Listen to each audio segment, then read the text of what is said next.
네, 이어서 프라임 인사이트 시작합니다. 이번 순서는 오늘장 가장 핫한 경제 이슈를 전문가와 함께 정리 분석해보는 시간 가져보도록 할 텐데요.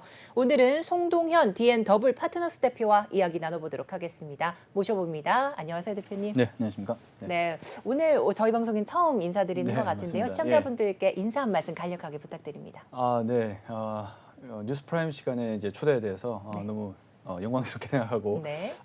주식시장에서 가장 핫한 정보들을 잘 모아서 앞으로 잘 전달드리도록 하겠습니다. 네, 좋습니다. 그럼 본격적으로 이야기 나눠보도록 하겠습니다. 자, 이제 연초부터 AI와 이 로봇주 흐름이 매우 좋았습니다. 지난 CES 2023에서도 AI가 좀 주목을 네. 받았었는데요. 그렇지만 이제 조정 흐름이 조금 나오기 시작했다는 이런 이야기가 있습니다. 이 해당 내용과 함께 이 랠리가 언제까지 좀 이어지는 걸로 보시는지 궁금합니다. 네, 사실 이제 AI가 오래전부터 이슈가 됐었잖아요. 네. 인공지능에 대한 중요성 부분이라든지 예전부터 이제 특히 이제 저는 손정희 회장이 계속 기억에 남는데요. 네네. AI를 계속 외치면서 AI가 모든 것을 주도할 것이다. 이런 말을 언급한 지도 한 3년 이상 넘은 것 같습니다. 근데 이 주식시장을 보시다 보면은 이 주도 섹터라는 게 항상 생기잖아요. 네. 근데 AI가 이제 막 이게 주도를 하기 시작한 거죠. 네. 예전부터 이슈가 됐었지만. 근데 바로 그 분기점이 된 게 바로 이 챗 GPT라는 이런 그 구글을 대체할 수 있는 이 텍스트 기능이라고 해야 될까요? 네. 이 챗 GPT가 생기면서 갑자기 이제 연초부터 AI 관련된 종목들이 이제 주목을 받기 시작했다라고 네. 보시면 좋을 것 같습니다. 이 기능이 뭐 챗 GPT 2.0을 넘어서 이제 3.0 어떤 얘기까지 들리냐면은 챗 GPT 기능을 써서 예를 들면은 어떤 노래를 만들잖아요. 네. 그러면 노래도 만들 수 있는데 이 챗 GPT에서 만든 노래로 실제로 이제 앨범에 수록이 되기도 했고요. 그리고 뭐 어떤 그 저자라든지 이런 그러니까 챗 GPT 기능을 써서 어떤 내용이 겹치면 오히려 챗 GPT가 그 저자를 고소를 하는 그런 이제 완전히 이제 인간을 넘어서기까지 네. 하는 이제 그런 부분을 보이면서 정말 이제 인공지능 기술이 고도화된 것이 아니냐 이런 부분이 나타나면서 네네. 시장에서 가장 큰 주목을 받기 시작했고요. 그러다 보니까 이제 빅테크 같은 이런 큰 기술 기업들이 이제 AI 솔루션을 위해서 투자 확대 조짐을 현재 보이고 있다라는 것입니다. 네. 특히 이제 마이크로소프트 같은 경우는요, 무려 오픈 AI를 위해서 12조 정도 이제 규모를 확대를 한다고 했고요. 그뿐만 아니고 다른 빅테크 기업들도 역시나 투자를 늘려가는 흐름이 나와주고 있지만 국내 정부 역시도 디지털 플랫폼 정부를 지향하는 만큼 역시나 이제 AI에 대한 솔루션의 중요성을 이제 정부의 어떤 목표로 삼을 만큼의 이제 중요성을 또 정부 정책의 방향이 또 맞는 현재 상황이다라고 보시면 좋을 것 같고. 그다음에 이제 로봇하고도 연결을 안 시킬 수가 없는데 역시나 연초부터 삼성전자가 레인보우 로보틱스에 또 지분 참여에 따라서 로봇주와 더불어서 AI주들이 또 급등 랠리가 나왔다라고 볼 수가 있겠고요. 자, 근데 여기서 중요한 부분들은 아직은 좀 테마라고 좀 생각이 드는데요. 과거에 이제 전기차를 좀 보시면 될 것 같은데 전기차도 실적이 나오기 전까지는 지속적으로 테마로 한번 크게 시세를 냈었습니다. 네. 그러다가 한 1, 2년 지나서 본격적으로 실적에 대한 부분이 강화가 되면서 다시 한번 실적 랠리가 펼쳐졌거든요. 근데 이제 그런 과거 역사를 봤을 때는 AI하고 로봇은 아직까지는 실적이 조금 미진하다는 부분이 테마로서 작용한다라고 보시면 될 것 같고요. 그래서 테마 장세로서 기회를 놓치신 분들은 차후에 조정 이후에 실적 장세에 따른 또 기회가 올 것이다라고 네. 저는 생각을 하고 있고 그래서 맛보기를 보여줬다 네. 이렇게 생각하시면 좋을 것 같아서 혹시나 놓치신 분들은 이제 실적 장세에서 한번 기회를 노려보자 이런 말씀을 좀 드려보고 싶습니다. 네, 그렇습니다. 이제 챗 GPT 이야기 좀 해주셨는데 오늘도 관련 업종이 거의 5.57%가량 상승하면서 마감된 모습 연출이 되고 있습니다. 자, 이제 기술 기업들이죠. 이제 빅테크도 AI 솔루션을 위해 투자가 좀 확대됐다 이런 말씀까지 해주셨는데요. 또한 국내 정부도 디지털 이 플랫폼 좀 투자나 이런 거에 좀 지향을 하고 있다는 말씀해 주시면서 특히나 우리 대장주인 삼성전자도 레인보우 로보틱스에 좀 일정 부분 투자를 하면서 관련주가 또 급등세를 보였습니다. 네. 그러면서 CES 2023에서도 조금 이런 관련 내용들이 좀 부각이 됐는데 이건 좀 차후에 다시 말씀을 좀 해주실 것 같고요. 또한 이 좀 전기차 좀 예를 들어주시면서 이 테마성 선제적 움직임이 조금 보였다가 그 뒤에 실적까지도 같이 봐야 되겠다 이런 말씀해 주셨는데 지금은 그러면 테마 장세가 조금 펼쳐진 거라고 보면 될까요? 네. 이 AI 쪽에서? 저는 일단 그렇다고 생각이 듭니다. 네네네. 아직은 왜냐하면 실적이 나온 상황은 아니에요. 그렇죠. 예, 우리나라 기업들도 지금 뭐 대표적으로 코난 테크놀로지가 음. 저점 대비해서 무려 뭐 200% 이상 올라간 네. 흐름, 그리고 레인보우 로보틱스도 역시나 저점 대비해서 거의 200% 가까이 올라왔는데 네. 아직은 이제 실적이 잘 나오고 있는 상황은 아니죠. 그 기대감에 현재 주가가 이제 많은 랠리를 이제 보인 상황이다라고 보시면 될 것 같은데 뭐든지 네. 그렇습니다. 어떤 기술주의 흐름이 불 때는 항상 먼저 기대감에 항상 주가가 먼저 움직이고 네. 그 이후에 뭔가 좀 뭐 시스템이 안정화된다든지 본격적으로 실생활에 적용돼서 실적이 나왔을 때 다시 네네. 한번 다시 큰 시세가 또 벌어지거든요. 항상 그 역사적으로 돌아보면은 네. 시세가 항상 그런 식으로 반복적으로 연출됐기 때문에 네. 저는 일단은 향후에 주도할 섹터를 미리 보여준 것이 아닌가 그렇죠. 이렇게 생각이 듭니다. 약간 예고편성으로 좀 보셔야 맞습니다. 되겠다 네, 네. 이런 말씀해 주신 것 같은데 근데 얼마 전에요 이 KT 같은 대기업도 이 올 하반기에 AI 뭐 이런 그 서비스를 상용화를 하겠다 사공에 성공을 하겠다 이게 이제 매출을 내겠다라는 포부를 낸 것 같은데 네. 이 지금 대표님이 보시기에 AI의 상용화나 이 매출이 올 하반기부터 좀 고개를 들 수 있을지 이렇게 보시나요? 어떠실까요? 올해 하반기부터가 좀 매출을 조금씩 내기 시작하는 시기가 아닐까. 네네네. 우선은 사실 인공지능을 활용해서 뭐 서비스라든지 제품이 없는 상황은 아니거든요. 지금도 많이 판매가 되고 있는 상황이고 그런 부분으로 봤을 때는 아직은 근데 초기 단계 네. 정도라고 생각이 듭니다. 그리고 이제 AI는 조금 더 초기 단계라고 보여지고요. 근데 특히 로봇은 올해 하반기부터 실적이 나올 수도 있고요. 지금도 보시면 뭐 파리바게뜨나 이런 가게에 가보면 서비스 로봇들이 막 움직이고 있잖아요. 네, 예, 영화관에서도 있고요. 협동 로봇들이 맞습니다. 이런 부분들이 지금 조금씩 보이고 있기 때문에 각 어떤 실생활에 연결될 수 있는 각 뭐 서비스 업체들이나 기업들 이런 부분에서도 서서히 지금 적용이 되고 있는 단계고 네. 그리고 스마트 공장이라든지 이런 부분에서도 현재 이제 자동화 시스템으로 구축돼가고 있는 단계이기 때문에 네네. 그렇다고 해서 아직 로봇이 많이 보이는 단계는 아니잖아요. 그렇죠. 그러니까 초기 단계에 볼 수 있는 것이죠. 근데 이제 좀 더 움직임이 빨라지고 있는 것은 네. 맞다. 그래서 저는 빠르면 올해 하반기에 매출이 좀 나올 것 같고 네. 근데 본격적인 실적 시즌은 2024년도가 돼야 되지 않을까 이렇게 생각하고 네. AI는 조금 더 서비스 폭이나 이런 부분들이 어디까지 적용돼야 될지를 네. 더 봐야 될 부분이 있다고 생각이 들어서 AI는 조금 더 실적 장세를 보려면 시기가 좀 더 걸리지 않을까 이렇게 생각합니다. 네, 맞습니다. 저희가 어제 또 뉴스로 보도 드린 바대로 좀 AI 쇼호스트가 좀 등장을 했어요. 그래서 네네. 저희 같이 좀 이렇게 진행자 입장에서는 조금 어떻게 두려운 감도 있었는데 맞습니다. 예, 하지만 이 관련 투자자분들께서는 기대감을 한 몸을 받고 있기 때문에 계속해서 주목하면서 지켜보셔야 될 것 같습니다. 자, 그리고 2차 전지 관련주 이야기도 좀 해보겠습니다. 오랜만에 상승을 했는데요. 그 이유가 뭘까요? 네, 이제 2차 전지가 이제 작년 시세를 주도했던 이제 업종이죠. 네. 그렇지만 이제 2차 전지가 가장 큰 문제점으로 꼽혀왔던 부분들은 바로 이제 밸류에이션 쪽입니다.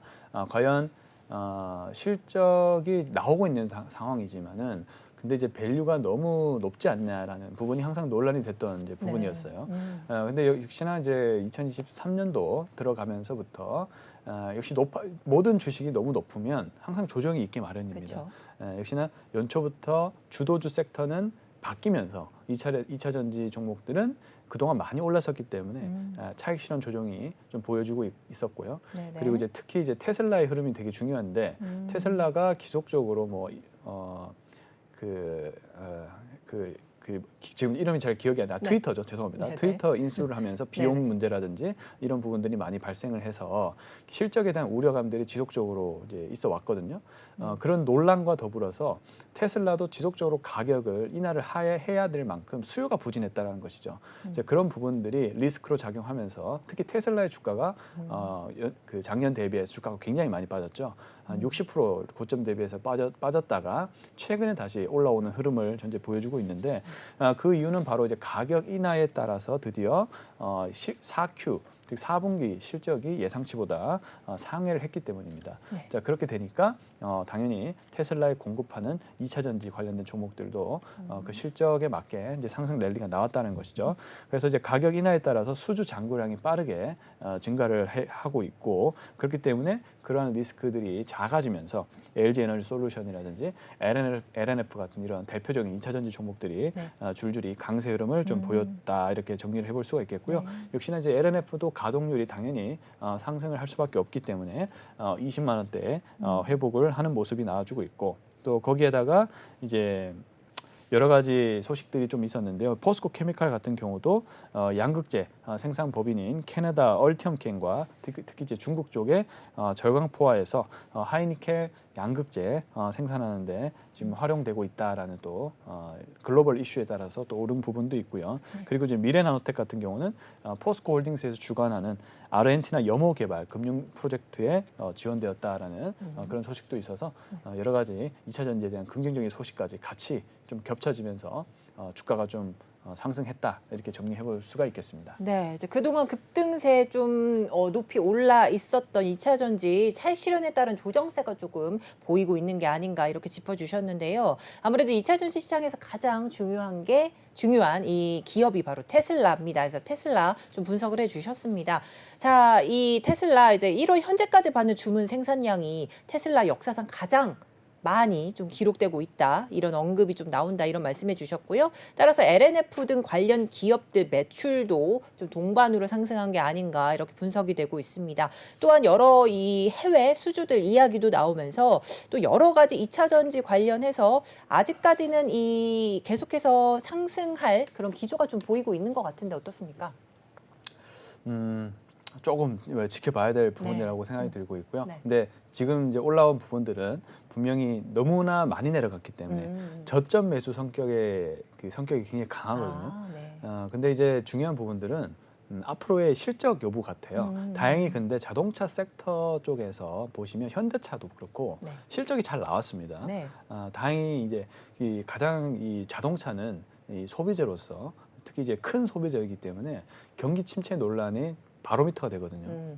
자동차가 잘 안 팔리면 경기 침체 신호다라고 볼 수가 있겠습니다만 그렇지 않다라는 것이죠. 그러다 보니까 경기 침체에 대한 논란은 벗어날 수 있었고 네. 향후에 중요한 부분은 이 전기차의 포션이 전체 자동차에 비해서 아직은 작기 때문에 전기차가 얼마나 빨리 수요가 회복이 될지가 저는 관건이라고 보여지고 있고 네. 아주 긴 관점에서 봤을 때는 아직도 전기차가 성장할 여력은 많다라고 생각이 들어요. 네네. 그렇기 때문에 좀 장기적인 관점에서 2차 전지주를 좀 바라봐야 될 것 같다라는 생각이고 네. 지금의 성격은 확실하게 말씀드릴 수 있는 것은 과도하게 떨어졌기 때문에 네. 저점 매수 성격이 강하다. 네. 이렇게 좀 정리를 해볼 수가 있겠습니다. 네, 그렇습니다. 자, 그럼 이어서 다음 섹터, 다른 섹터 한번 보도록 하겠습니다. 이 중국발 리오포닝 관련주들도 좀 들썩이고 있는데요. 앞으로 전망이 좀 궁금합니다. 네, 그렇죠. 지금 시장에서 이슈가 되고 있는 부분들을 지금 다 정리를 해드리고 있는데요. 네. 중국발 리오프닝도 시장에서 굉장히 핫한 이슈라고 볼 수가 있겠습니다. 지금 중국이 코로나19를 거의 사실상 종료시키고 이제 중국발에서 한마디로 이제 모든 산업에서 개화가 되는 다시 한번 그러니까 활동이 시작되는 리오프닝이 이제 시작되고 있는 상황이기 때문에 중국이 또 세계 2위의 경제 대국으로서 리오프닝이 되게 되면은 전반적인 경제에 큰 영향을 미치게 되거든요. 그래서 이제 외국인들이 지금 중국을 굉장히 많이 매수를 해주고 있습니다. 네. 그러니까 그래서 그 영향으로 우리나라까지도 현재 매수세가 굉장히 많이 붙고 있는 외국인 네. 매수가 붙고 있는 이제 그런 상황이다라고 좀 정리를 해보시면 좋을 것 같고요. 그래서 이제 리오프닝 덕분에 한국 시장 올해 1분기가 플러스 성장을 할 것이다라는 예상이 좀 나오고 있죠. 그 정도로 일단은 중국의 경기가 우리나라에 역시나 미치는 영향이 굉장히 크다라고 좀 볼 수가 있겠습니다. 그래서 이제 중국발 리오프닝이 되면 지금 제가 한 예시로 그냥 카카오페이를 좀 들고 왔는데요. 네. 예, 그 중국 리오프닝 이게 리오프닝 중에서 가장 간단하게 생각할 수 있는 게 바로 뭐 화장품 그리고 여행 소비 막 네. 이쪽이잖아요. 네네.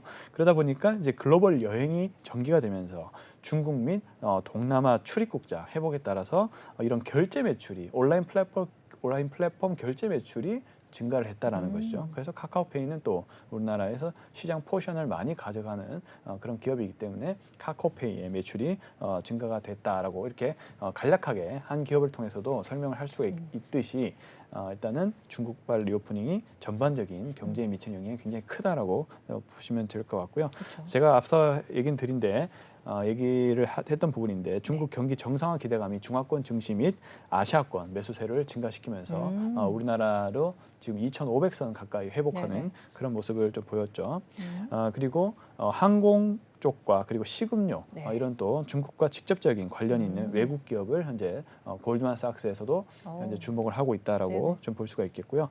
그리고 이제 리오프닝 효과는 지금도 사실 기대감입니다. 네. 하반기부터 실적이 연결이 될 전망이거든요. 네. 그래서 이제 하반기부터 본격적인 리오프닝 경제 효과가 네. 좀 발생을 하면서 경기 회복세가 강화될 것이다. 네. 이렇게 좀 추측을 해볼 수가 있겠습니다. 네, 이제 세계 2위 경제 대국인 중국에서 리오프닝 바람이 불고 있기 때문에요. 향후 이 영향과 전망에 좀 주목을 받고 있는 상황입니다. 또한 이 외인들의 매수세가 우리나라를 비롯한 신흥국들에 좀 쏠리면서 중국까지도 좀 투자가 뻗쳐지고 있는 상황이죠. 자, 따라서 이런 리오프닝 기조에 따라서 항공과 식음료 등 중국과 직접적인 관련이 있는 외국 기업들에 조금은 주목이 되고 있는 상황이다 이렇게 말씀해 주셨고 향후 하반기부터 본격적인 리오프닝 경제 효과가 좀 일어나지 않을까 이렇게 전망을 해주셨습니다. 자, 다음 이슈 한번 보도록 하겠습니다. 이제 30년 넘게 규제로 막혔던 비대면 진료 이야기 해보도록 하겠습니다. 이 원격 의료가 합법화되면서 원격 의료 시장이 수혜가 입을 거란 전망이 좀 제기되고 네. 있습니다. 어떻게 보실까요? 자, 원격 의료가 우리나라에서 굉장히 논란이 많았던 그런 또 제도적인 부분이죠. 네네. 특히 이제 뭐 직접적인 진료라든지 이런 부분의 안정성 강화라든지 그다음에 뭐 의사분들의 여러 가지 좀 영향이라든지 이런 부분 때문에 비대면 원격 진료가 여러 가지 약간 불합리한 부분 때문에 이제 제도적으로 혜택을 못 받았는데 네. 코로나19 이후에 대부분의 국가에서 원격 의료 시행 규정이 완화되기 시작했습니다. 네네. 아무래도 코로나19가 영향을 많이 미친 부분이 있죠. 그래서 어쩔 수 없이 이제 비대면 진료를 받을 수밖에 없는 그런 상황이 되면서 규제들도 점차 완화가 되기 시작했고요. 그리고 뭐 닥터 나우라든지 닥터 콜, 솔닥 그리고 이제 뭐 똑딱 이런 것처럼 비대면 진료를 중개하는 이런 플랫폼이 대거 늘어나기 시작했고 국민 여론도 조금씩 긍정적으로 바뀌기 시작했다는 점도 제도 개혁의 시작이 된 부분이 아닐까라고 보고 있고요. 그래서 현재 의료법을 좀 개정을 통해서 비대면 진료 제도화에 현재 드라이브를 걸고 있다라고 볼 수가 있겠습니다. 그리고 이제 윤석열 정부 들어서 출범 이후 110대 국정 과제에 비대면 진료 제도화도 현재 포함이 돼 있다는 점을 볼 수가 있겠고요. 그리고 이제 경기가 현재 좋은 상황은 아니잖아요. 이제 불황 속에서 비대면 진료를 포함한 디지털 헬스케어 관련된 디지털 헬스케어를 또 신사업으로 먹거리로 찍은 점도 비대면 의료 관련된 종목에 또 수혜를 볼 수 있는 그런 상황이다라고 볼 수가 있겠고요. 네. 그리고 보건복지부도 올해부터 2027년까지 5년간 총 약 400원 가까이 되는 그 예산을 투입을 해서 비대면 진료 기술을 또 개발을 하고 있다는 소식도 또 긍정적이다라고 볼 수가 있겠습니다. 네. 그 대표적인 종목을 하나 살펴보면 네. 이제 유비케어가 가장 좀 대장주적인 성격을 보이고 있는데요. 이 간편병의원 예약 접수 서비스라고 볼 수 있는 똑딱. 똑딱 혹시나 안 써보신 분이 계실까요? 근데 똑딱을 저도 굉장히 많이 사용하는데 네네네. 이제 예약을 할 때 편하잖아요. 네네. 이런 것처럼 이 똑딱을 만든 비브로스라는 회사가 있습니다.